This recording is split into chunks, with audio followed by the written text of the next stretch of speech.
So I I made a video on my iPad, but it won't be done for 2 hours and 12 minutes. So I'm gonna go ahead and just share some notes from Chainsaw Man while that thing is finishing up on Premiere. So one thing I'm doing to mention is with Chainsaw Man, the biggest thing that I took away from it was the backgrounds and then the panels, like the way it was, like the zooming in, zooming out. So like the first one, it says speech bubble, and this is volume 5. So at this point, I was trying to be creative with like speech bubbles and just see what I could do. And the reason I did this, I put the note here, I take it off, is because half of the panel is this guy, and then the other half is pretty much used by the speech bubbles. And the reason I put the note there is because I was trying to figure out, like, how can I use space and not let it be empty? And one thing Fujimoto does a lot is he'll use up a lot of the space with the speech bubbles. So you're probably going to see that a lot. And with this one is keyframes. So this is a big thing that I took away from Chainsaw Man. And that was like, there's like this progression. Like if you're watching a TV show, you pause it, and then a second went by, and then you pause it again. And that's pretty much like this, the gradual movements to where it's like her hand, her facial reaction, same thing again, same thing, her head moved down, and the only thing that changed was her eyes and the expressions of her mouth.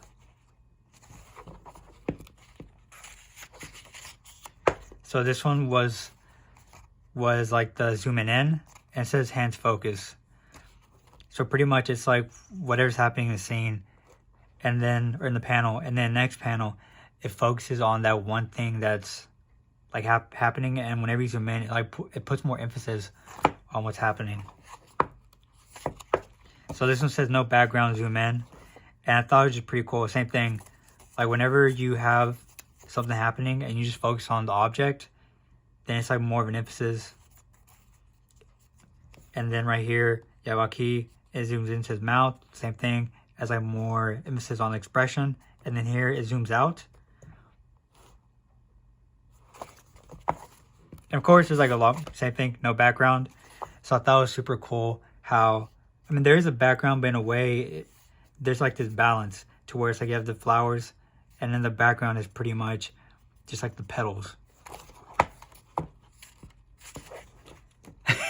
No background, same thing.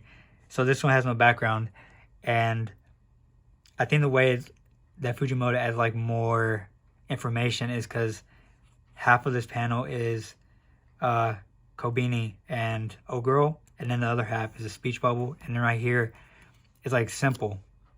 But I think because Fujimoto just made just what was happening in the moment interesting, like you really didn't care.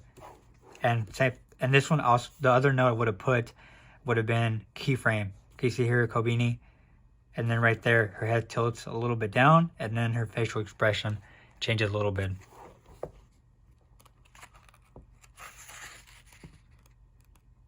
And of course, there's a lot more, right? And I'll do some where like I didn't put any notes, but just to show like how you can take more notes. This one I was about to say, zoom in. Let me see if there's another one. So this right here, so number 1, full speech bubble. So I liked how, like I was saying, the speech bubbles take up a lot of space, and whenever you do that, it saves you more time from having to spend time on the backgrounds. And you can just move on and pretty much just like being smarter with your time. Because trust me, whenever you're putting out a chapter, like if you're putting out like around 20 pages, that's probably 80 to 100 panels each.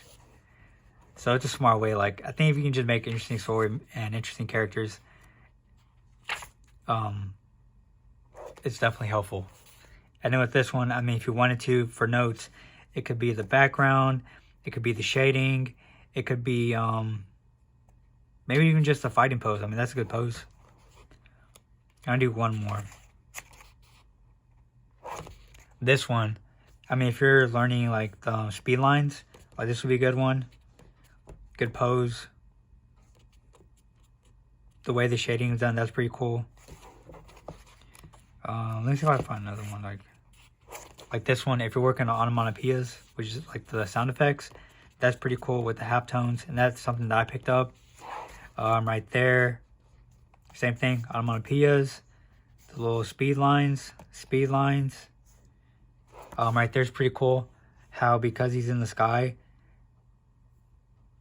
it's like just blacked out to where I don't know explain it, but I've seen that numerous times in like movies, where it's like they're at a distance.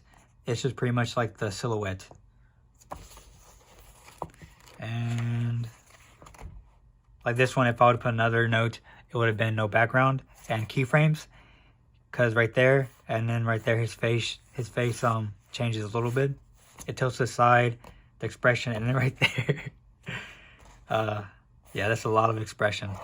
And that one, zoom in, and this one's pretty cool because what I'd highly recommend is go to YouTube and look up director camera angles. And there's like a whole series about how they talk about how directors create their shots. And of course, because of manga, the phrasing would be how you set up the panel. But I would just still say like how you set up the shot. And this is one of the main things that directors do, to where whenever they have like the main object, like whoever's like the most important thing the director wants you to focus on, they'll center it. And this is like perfectly centered. I forgot the angel's name, but he's perfectly centered, and it's just like the way it's set up, like it's super cool. And of course, Fujimoto is known for just being a big movie guy. So same thing, no background. I think it's pretty cool how the speech bubbles are used. This will be the last one. Like there's no background, but because there's like this interesting design, and of course it's Kobini. I was gonna say RP, but she doesn't. She don't. You know what I mean. I was gonna say just RP because like a lot of bad stuff happens, but she doesn't die here. So, yeah, that's pretty much it.